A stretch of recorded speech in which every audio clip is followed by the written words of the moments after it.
Bonjour à tous, aujourd'hui un petit tuto sur les multiplications à trous. Alors, c'est suite à une demande, je vais aller très vite sur une première étape. Première étape de la multiplication à trous, enfin, moi j'appelle pas ça multiplication à trous, c'est un cas comme celui-là, où on vous donne vos deux nombres de départ posés, mais c'est les étapes en dessous où il manque des chiffres. Alors dans ce cas-là, c'est simple, il suffit de faire une multiplication comme on sait la faire, la poser, étape par étape, et on trouve toutes les réponses. Donc je ne vais pas développer plus que ça, ça revient réellement à poser une multiplication, c'est pas une multiplication à trous. Deuxième cas, c'est quand vous ne connaissez pas par contre tous les chiffres de vos nombres de départ. Là, c'est plus intéressant et plus complexe du coup. Vous voyez par exemple celle-ci. Alors, je n'ai fait que la première ligne pour vous expliquer. Alors, vous voyez, je regarde et je me dis, comment je vais faire là? Et dans ce cas-là, il faut vraiment prendre étape par étape et il faut aller chiffre par chiffre. Je vais déjà essayer de trouver comment je fais pour obtenir ce 8 ici. Je sais que je le fais par 3 qui va être multiplié par un nombre que je ne connais pas. Là, c'est là où vous avez besoin d'un peu de connaissances, savoir un peu vos tables de multiplication. 3 fois quel nombre va me donner un résultat qui finit par un 8. Et dans ce cas-là, j'ai de la chance, j'en ai un seul. C'est 6, parce que 3 fois 6, ça fait 18. Donc je peux me marquer mon 6.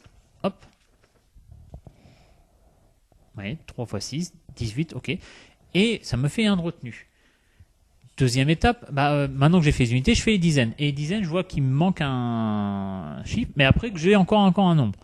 Donc ça veut dire que 6 fois un chiffre, que je ne connais pas, va me donner un nombre qui a deux chiffres, commençant par 5. Donc un résultat entre 50 et 59. Et dans la table de 6, il n'y a qu'un seul nombre qui permet ça, c'est 9. Parce que 6 fois 9, ça fait 54. Et là, je me dis, ok, je sais qu'en haut, c'est forcément un 9. 6 fois 9, ça fait 54. Avec ma retenue, ça fait 55. Voilà. Et là, j'ai réussi à compléter mes deux nombres du haut. Pour faire la seconde ligne, je reviens dans une multiplication basique.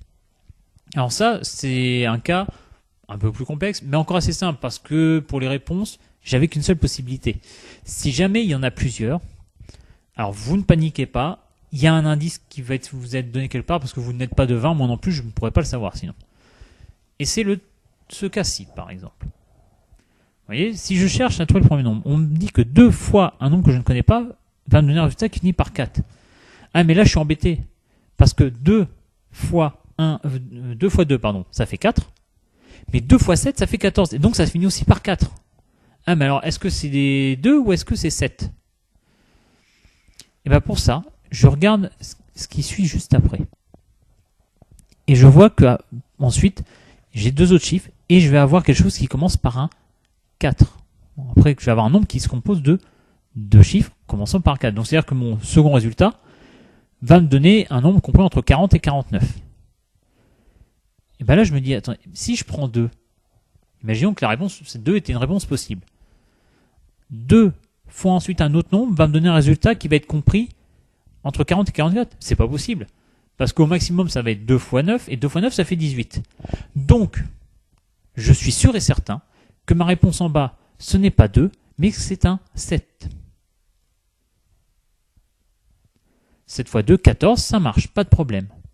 Et ensuite, alors, il faut que je réfléchisse, comment je fais pour trouver mon résultat qui va être là.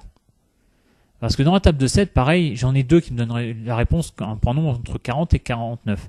C'est 6 fois 7, 42, et 7 fois 7, 49. Oui, mais vous avez fait 2 fois 7 avant. Rappelez-vous.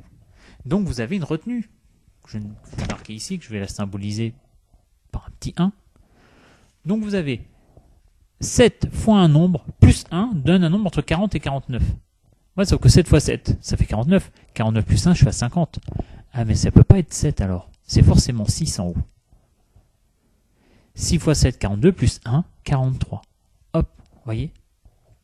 Comme je dis, voilà, c'est pas si compliqué que ça finalement. Donc je répète, vous avez vraiment deux cas. Soit vous allez avoir le cas, le premier, je passe vite fait, c'est poser une question standard. Soit vous allez avoir le deuxième cas que je vous ai présenté, et là vous n'avez qu'une seule réponse, donc avec une petite connaissance des tables de multiplication, on trouve très facilement. Troisième cas, si c'est avec plusieurs réponses, il faut que vous vous serviez des chiffres qu'il y a juste après. C'est eux qui vous permettront de vous dire de trouver quel nombre correspond. Voilà. J'espère avoir été clair et que cette petite vidéo vous aidera, et je vous dis à très bientôt pour une prochaine vidéo.